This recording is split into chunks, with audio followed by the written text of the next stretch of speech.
我們今天來聊一個特別有意思的話題。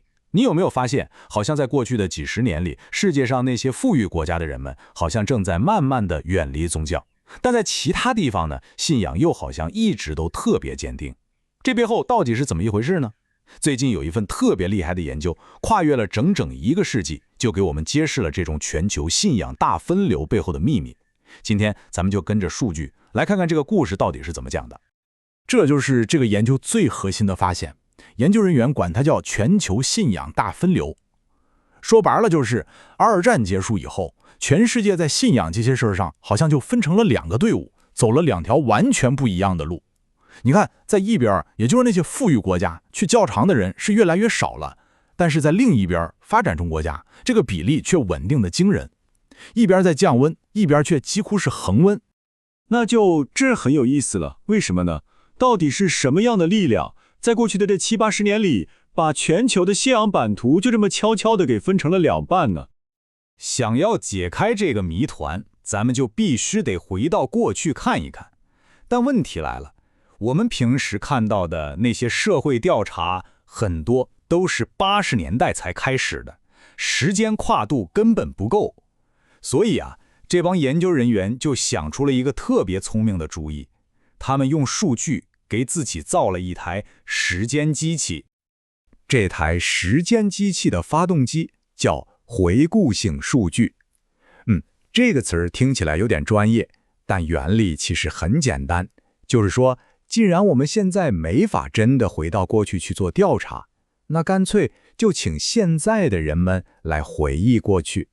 你想想，通過挖掘成千上萬人的集體記憶，我們不就能把幾十年前的歷史畫面給一點點拼湊出來了嗎？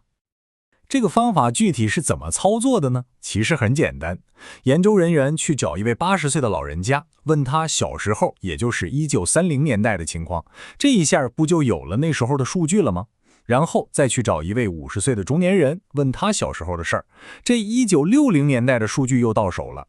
就是用這個辦法，他們把來自66個國家的成千上萬份不同年齡段的人的回憶，像拼圖一樣拼在了一起，最後就畫出了一幅長達1個世紀，而且還相當可靠的全球信仰歷史地圖。好了，現在我們手上有了這台超級厲害的數據時間機器，那得拿來用用啊。咱們就用它來檢驗一下歷史上的一些大事件，看看數據會告訴我們什麼。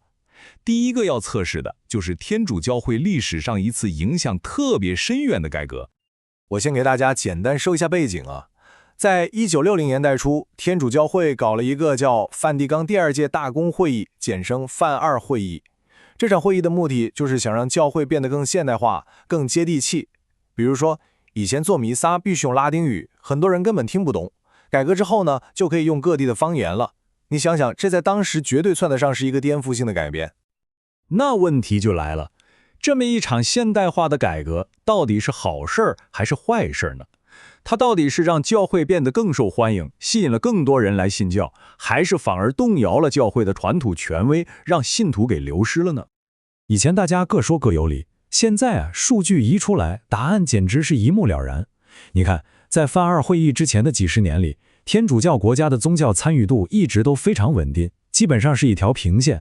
但是會議一結束，情況馬上就變了，一條清晰的持續向下的曲線就這麼出現了。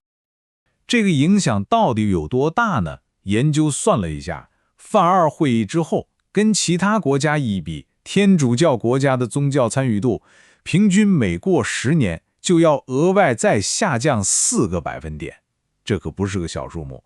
而且是一個非常顯著、非常持久的效應。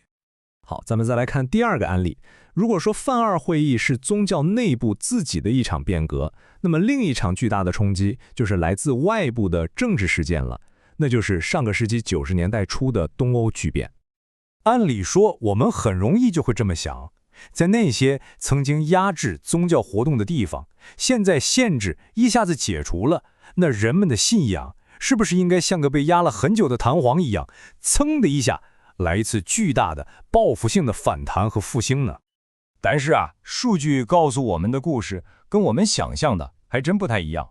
大家預想中一種轟轟烈烈的宗教大復興，實際上呢，不僅非常微弱，而且各個國家的情況還很不一樣，根本不是一個簡單的大反彈就能概括的。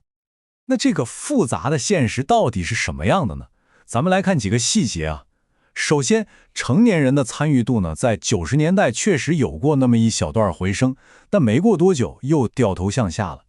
其次，有個很有意思的發現，就是這種復甦在孩子們身上反而要更明顯一些。最後一點也是最重要的，就是國與國之間的差別實在是太大了。比如在俄羅斯這樣的東正教國家，信仰確實有反彈，但是在像波蘭這樣的天主教國家，參與度反而在繼續下降。那麼除了這些驚天動地的宗教改革和政治巨變，還有沒有其他更普遍的力量也在影響着人們的信仰活動呢？咱們接着往下看。除了这些宏大的历史事件，研究還發現一些突發的社會危機，比如說戰爭啊、經濟崩潰啊，也會對人們的信仰產生直接而且顯著的影響。你看這個數據就特別直觀，當一個國家經歷了戰爭，宗教參與度平均會上升 1.1 個百分點，要是經歷了經濟大蕭條呢，也會上升 0.5 個百分點。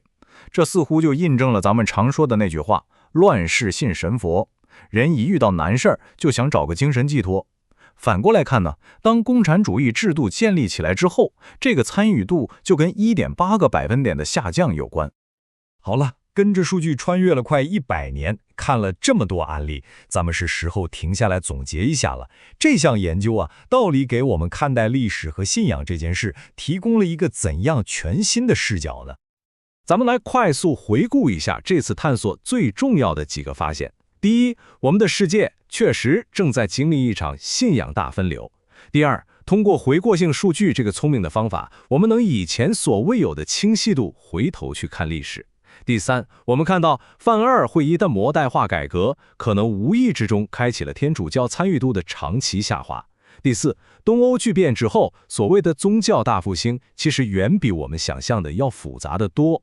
最後呢，數據也證明，社會危機確實會把人們推向信仰。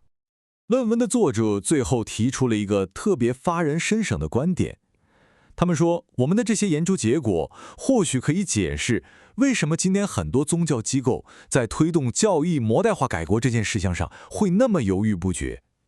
畢竟你想想，范二會議的案例就擺在眼前，一次本意是好的改革，可能會帶來意想不到的長達半個多世紀的深遠影響。那麼這就給我們自己留下了一個最後的問題。你看，過去1個世紀的那些宏大歷史事件，深刻地塑造了我們父輩和祖輩的信仰。